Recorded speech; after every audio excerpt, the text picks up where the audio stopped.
on ne chemine que dans l'humilité. Et ça, c'est important parce qu'on vit dans une société où on est beaucoup focalisé par les apparences. Et même quand on est dans la da'wa, dans le fait d'appeler à Dieu, on tombe souvent dans le piège des apparences, surtout avec les médias modernes, surtout avec tout ça, où finalement l'image, elle nous détruit. Il faut beaucoup d'humilité dans le cheminement. Mais celui qui est réellement humble, c'est celui qui est attentif au signe d'Allah subhanahu wa ta'ala, qui sait reconnaître ce qu'Allah subhanahu wa ta'ala lui a offert de positif dans sa vie, qui sait reconnaître les épreuves par lesquelles il est passé et comment Allah subhanahu wa ta'ala lui a solutionné, qui sait reconnaître les qualités qu'Allah subhanahu wa ta'ala lui donne intérieurement, qui sait reconnaître aussi ses faiblesses face aux dons qu'Allah subhanahu wa ta'ala lui offre. Donc être attentif à tous les signes qu'Allah subhanahu wa ta'ala nous offre.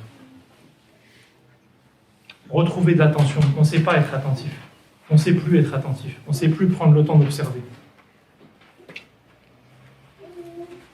On étudiera certainement quand on fera la période médinoise les passages de Surat al-Baqarah où Allah subhanahu wa ta'ala il nous appelle à être attentifs, à retrouver l'observation. Ce qu'on ne sait plus faire, on ne sait plus observer. On avait fait Surat al-Kahf l'année dernière, pareil. Il y a beaucoup de passages dans Surat al-Kahf où Allah subhanahu wa ta'ala nous appelle observer, on ne sait plus observer, on ne sait plus prendre le temps, on est dans du béton constamment, on ne sait plus être attentif. On ne sait plus prendre le temps d'être attentif même à son enfant, comment il évolue. On est focalisé parfois sur des modèles éducatifs, même parfois des modèles alternatifs.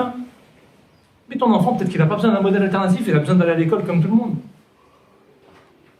Peut-être qu'il a besoin d'un modèle alternatif et peut-être qu'il n'a même pas besoin d'étudier. Bien. Et parce qu'on ne prend pas le temps de les observer.